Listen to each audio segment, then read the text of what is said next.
Hey friend, are you on your way to submitting to a literary agent and wondering what this thing is they keep asking for, the query letter? If so, this video is for you because I'm going to walk you through the 5 parts of a query letter that you absolutely need to include if you want a successful pitch, so stick around.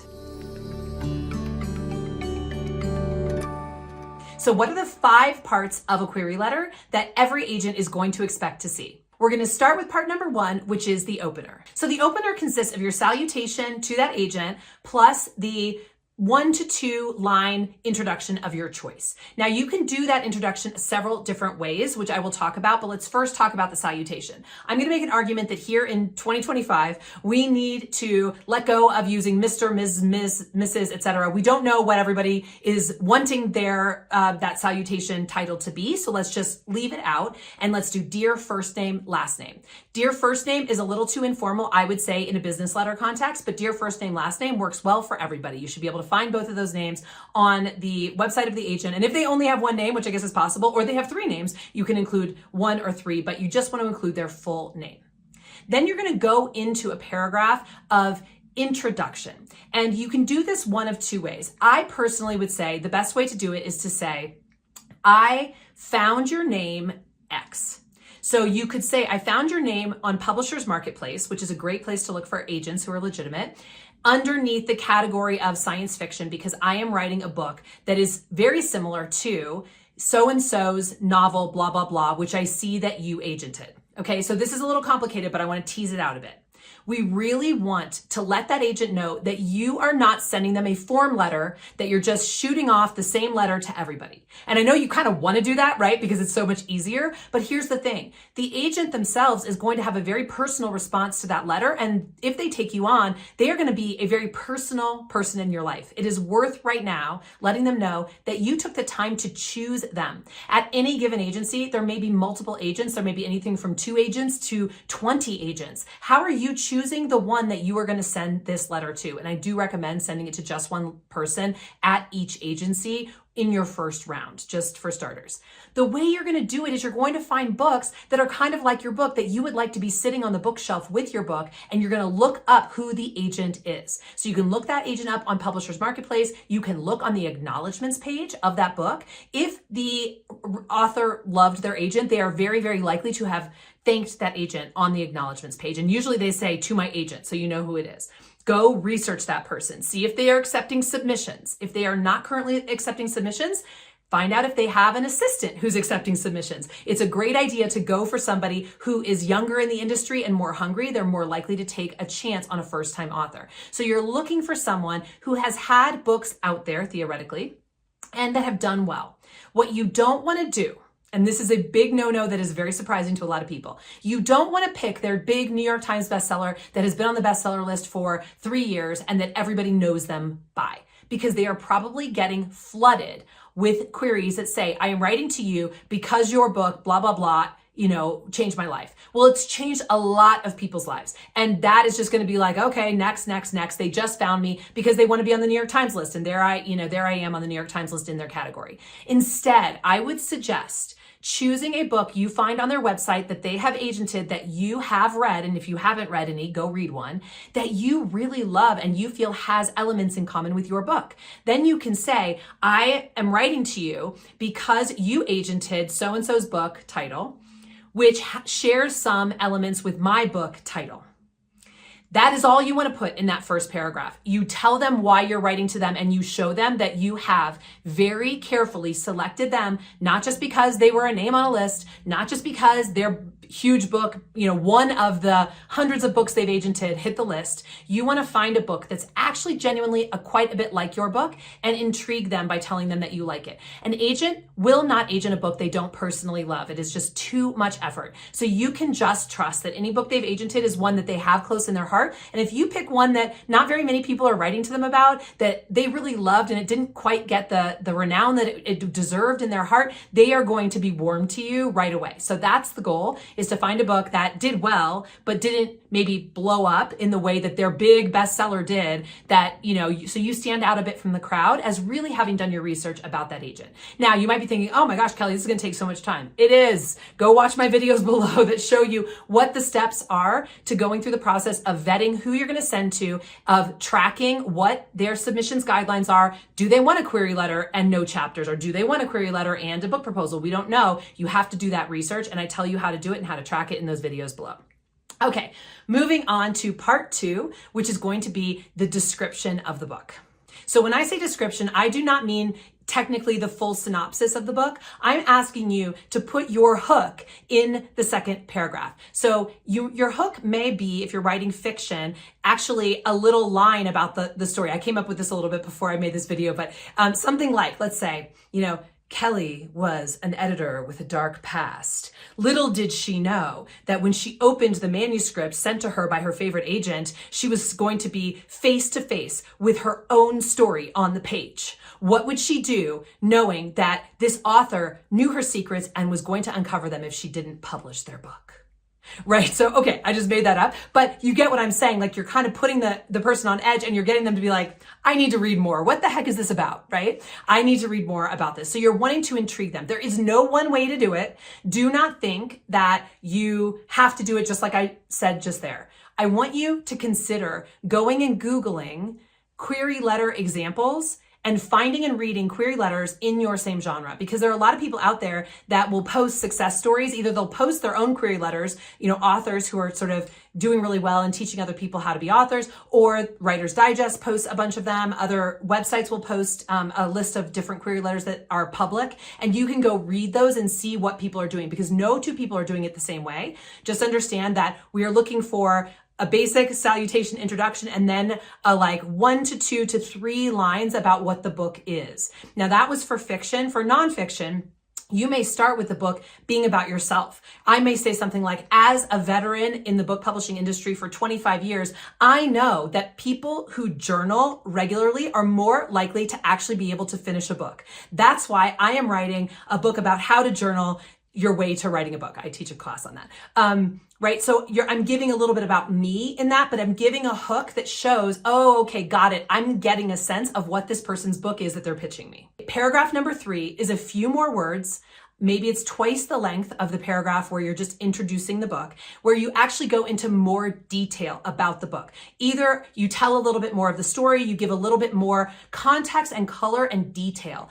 You want to show this agent that you know how to write, especially if you're writing fiction. So you need to put in details about what the story is about, little details about your protagonist, little details about the person who's coming to get them, details about the world that you've created. But you have to keep it short. So you need to just include several details that let the agent know you really know what you're talking about and you really have fully fleshed out your idea here, right? That's for fiction, telling a little bit more about the story. In nonfiction, you want to tell a little bit more about what you are teaching, the methodology you're teaching. If you're writing memoir, it's kind of more like fiction, even though it's a nonfiction genre. You want to be telling more about your story and why it is people would want to be listening to you. And if you're writing, a historical book or a biography, you want to talk a little bit about why this time period or this incident or this person is so interesting that they deserve an entire book written about them, or they deserve another book written about them, because a lot of times biographies will already have been written, but yours is going to add something to the canon, and you need to explain what it is that it's going to add. So that's what that second paragraph is for. Let me put it this way. If an agent is not interested in the type of book that you are writing, they won't even get to this paragraph. But if they do get to this paragraph, you want them to think, wow, you've opened several questions for me, or you've shown me some expertise, or you've given me a different view of something that I thought I understood.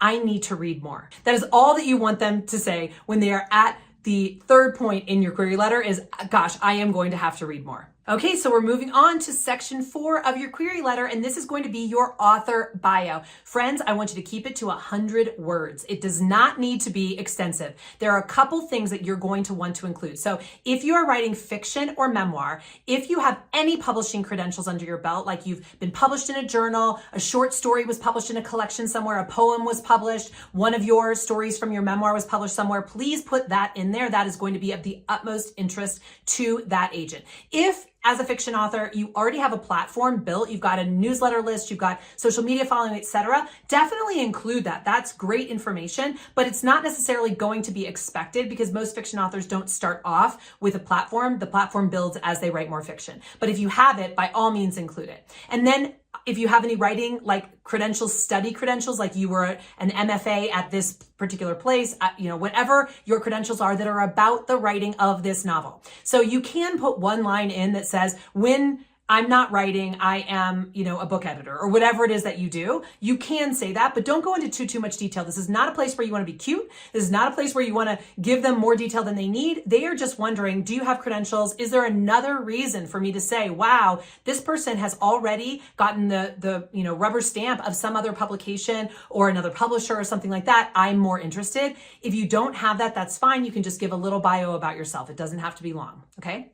If you're writing nonfiction, this is the place where you need to establish two things. Number one, your expertise, why it is that you are the right historian to be writing a biography of Harriet Tubman, or why it is that you are the right therapist to be writing this step-by-step methodology for how to overcome childhood trauma. You need to show your expertise here. If you have it, which I hope you do, by the time you're submitting to literary agents, your chances are very slim if you don't actually have on the ground experience and expertise in the area you're writing your nonfiction book about. I'll just be honest about that. The other piece that I have to be honest about is if you are writing nonfiction, they are going to want to know, have you already started building your author platform? Meaning, are there people out there who know of your expertise because you've been talking about it, you've been sending out newsletters, you've been putting it on social media, you've been giving talks in your town, you've been on local TV, anything like that you want to put in there. But again, you need to keep it short. So 100 words or less. You can say some examples of places I have spoken are da-da-da and da-da-da, right? You don't have to put an exhaustive list. That they will find in your book proposal if and when they request to read that, okay? So if you're writing nonfiction, just as a recap, you want to include your expertise and any platform details that you have there. What you don't want to include in your bio, no matter who you are, is a long description of the job you have that has nothing to do with writing. You can put one line and that's it. You don't want to put too much about, things that are not relevant to the agent's knowledge of you as the right person to be writing this book. So moving on to the fifth and final section of your query letter, this is your closing. This is your opportunity to say thank you. Thank you so much for reading this query letter. I would love to send you XYZ.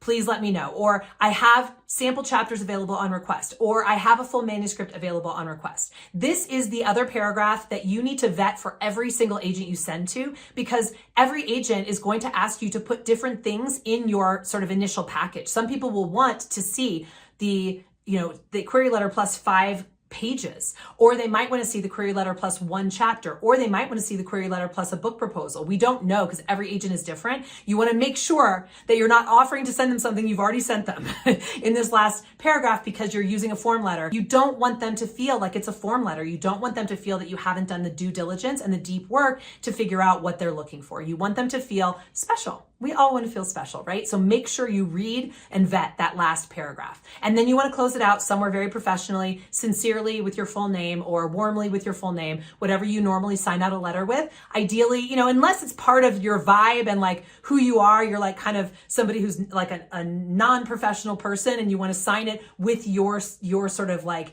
energy so they really get who you are. I would say, if in that case, you do you, but most people are going to want to sign this pretty professionally. Okay. That is all you need to include in your query letter, those 5 parts. So let's recap. The first part is the opener / introduction, you might call it. Second part is the short and sweet top line. What is this book about? Kind of like your hook, 2 to 3 sentences max. The third paragraph is a 100 to 150 word description of the book at a deeper level. If they get to read this part, it's because they've already been intrigued by your paragraph about what the book is. So this is a great opportunity to give a little more detail, show them that you really, really do understand the topic that you're writing about. Next paragraph is your author bio, 100 to 150 words max, and then your closing, okay? All of that together, aim for 400 to 500 words and no more. It does not do you any favors to have an extremely lengthy query letter. It shows the agent that you don't know how to talk about your book in a way that will make it easy to market. That is not the message you want to send them. You want to send them the message that you are super professional, you get it, you know what should go in there, you know what doesn't need to go in there, and they hopefully are going to be thrilled. I do want to add one more thing I don't think I said specifically. The title of your book should go in that very first paragraph when you're explaining to them why it is that you are sending the book to them.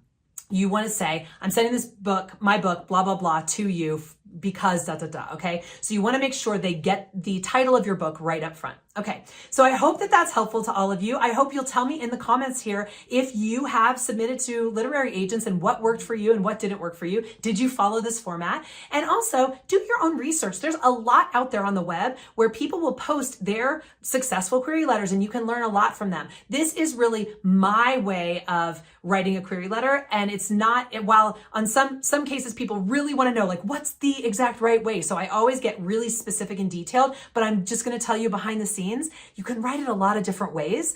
And it really, just depends on who you are and how it lands with that agent, whether it is successful for you. But if you write it in the format I just gave you, every agent out there will recognize it. Every agent out there will appreciate that you have given them the information they needed to know to make the decision whether they want to see more of your chapters. All right, so let me know again below. Watch the videos that we've posted in the description if you want more detail on submitting to agents. And of course, as always, happy writing.